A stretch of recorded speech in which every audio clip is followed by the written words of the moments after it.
جزیرہ عرب میں ایک جزیرہ موجود ہے جو سکتری نام سے مشہور ہے، جو اپنے اندر کئی راز چھپائے ہوئے ہے۔ یہ ایک پراسرار جزیرہ ہے جو ملک یمن کا حصہ ہے اور اپنے آپ میں کئی راز پوشیدہ کیے ہوئے ہے۔ گرچہ اس کی خوبصورتی آنکھوں کو لبھاتی ہے، لیکن سکتری کو دجال سے بھی منسوب کیا جاتا ہے اور اسے دجال کا جزیرہ بھی کہا جاتا ہے۔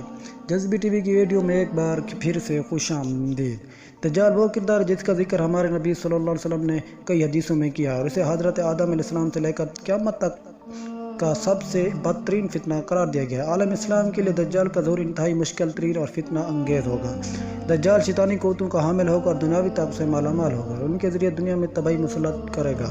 دجال عربی زبان میں جعلساز اور فریب کار کو بھی کہتے ہیں، کسی نقل چیز پر سونے کا پانی چڑھانے کو بھی کہتے ہیں۔ دجال کا یہ نام اس لیے رکھا گیا کہ جھوٹ اور فریب اس کی شخصیت کا نمایاں ترین وصف ہوگا۔ اس کے ہر فعل پر دھوکہ دہی اور دولت بیانی کا سایہ ہوگا۔ کوئی چیز، کوئی عمل، کوئی قول اس شیطانی عادت کے اثرات سے خالی نہ ہوگا۔ حدیث کی روشنی میں کسی خاص جگہ کو دجال کے ظہور کے لیے مختص نہیں کیا گیا، البتہ 4 مقامات میں بظاہر تضاد معلوم ہونے کی صورت میں اس کی ترتیب یوں بیان کی گئی کہ دجال کا خروج سب سے پہلے شام اور عراق کے درمیان کی گھاٹی سے ہوگا، مگر اس وقت اس کی شہرت نہ ہوگی۔ اس کے مددگار یہودیہ گاؤں میں اس کے منتظر ہوں گے، وہاں جائے گا اور ان کو ساتھ لے کر پہلا پڑاؤ خود و کرمان میں کرے گا، پھر مسلمانوں کے خلاف اس کا خروج خراسان سے ہوگا۔ اس جزیرے کے شمال میں یمن تو مغرب میں افریقی ملک صومالیہ واقع ہے، جنوب میں بحر ہند تو شمال مغرب میں دنیا کے اہم ترین تجارتی بندرگاہ ہے۔ یہ جزیرہ حقیقت میں افریقہ کا حصہ تھا، مگر 50 لاکھ سال قبل جب دنیا کے تمام برادوں سے جدا ہو گیا، یہاں کے نباتات، چرند پرند اور دیگر ماحول دنیا کے ہر حصے سے کافی حد تک مختلف ہے۔ حدیث سے ثابت ہے کہ دجال کا ظہور مشرق سے ہوگا اور ایسی جگہ سے ہوگا جہاں سے وہ پورے مشرق وسطیٰ کو وہ متاثر کر سکے۔ اس کے علاوہ اس کی رہائش گاہ بھی منفرد ہوگی۔ ان تمام نشانیوں کے سبب لوگ اس جزیرے کو دجال کے جزیرے کے نام سے بھی پکارتے ہیں۔ صرف یہی نہیں، اس جزیرے کا عرف نام اسے آئی لینڈ بھی کہا جاتا ہے۔ اس جزیرے کی مٹی کو دنیا کی زرخیز ترین مٹی میں شمار کیا جاتا ہے، جس میں نہ صرف اگنے کی طاقت بہت زیادہ ہے بلکہ یہاں پر اگنے والے نباتات دنیا کے دیگر حصوں سے مختلف اور انوکھے ہوتے ہیں جو دنیا کے کسی اور حصے میں نہیں اگ سکتے۔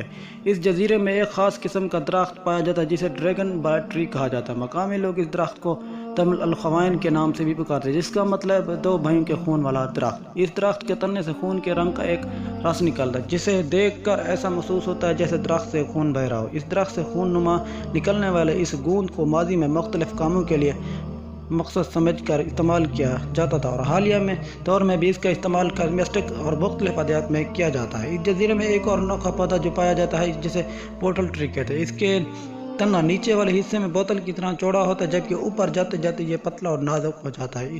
اس پودے پر لگنے والے پھول اتنے خوبصورت تھے ان کو صحرائی گلاب بھی کہا جاتا ہے، لیکن یہ پودا شدید زہریلا ہوتا ہے۔ اس جزیرے پر تقریباً 700 سے ایسے نباتات پائے جاتے ہیں جو دنیا کے کسی اور حصے میں نہیں پائے جاتے۔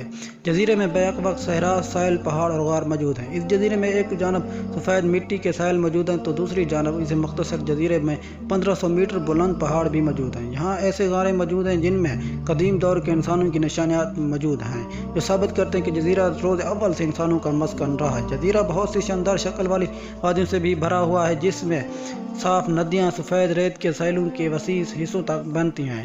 جولائی 2008 میں یونیسکو نے سکتری جزیرے کو عالمی قدرتی ورثہ سائٹ کے طور پر نامزد کیا، لہذا سکتری پر آپ کو کوئی ہوٹل، ریسٹورنٹ یا دیگر عمارتیں نہیں ملیں گی کیونکہ یونیسکو جزیرے کی قدرتی ثقافت کو برقرار رکھتا ہے۔ سکتری جزیرے کے باشندوں کی زندگیاں بھی اس لیے ایک معمہ سمجھی جاتی ہیں کیونکہ ان کی زندگیاں جدید معاشرے سے الگ تھلگ ہیں۔ یہاں کے باشندے اب بھی اپنی روایات اور رسم و رواج کے لیے لڑنے کے لیے جانے جاتے ہیں۔ امید کرتا ہوں آپ کو آج کی یہ ویڈیو پسند آئے گی۔ اگر آپ کو یہ ویڈیو اچھی لگی ہوگی تو ہمارے چینل کو سبسکرائب کریں، ویڈیو کو لائک اور شیئر ضرور کیا کریں۔ Thanks for watching this video. اللہ حافظ۔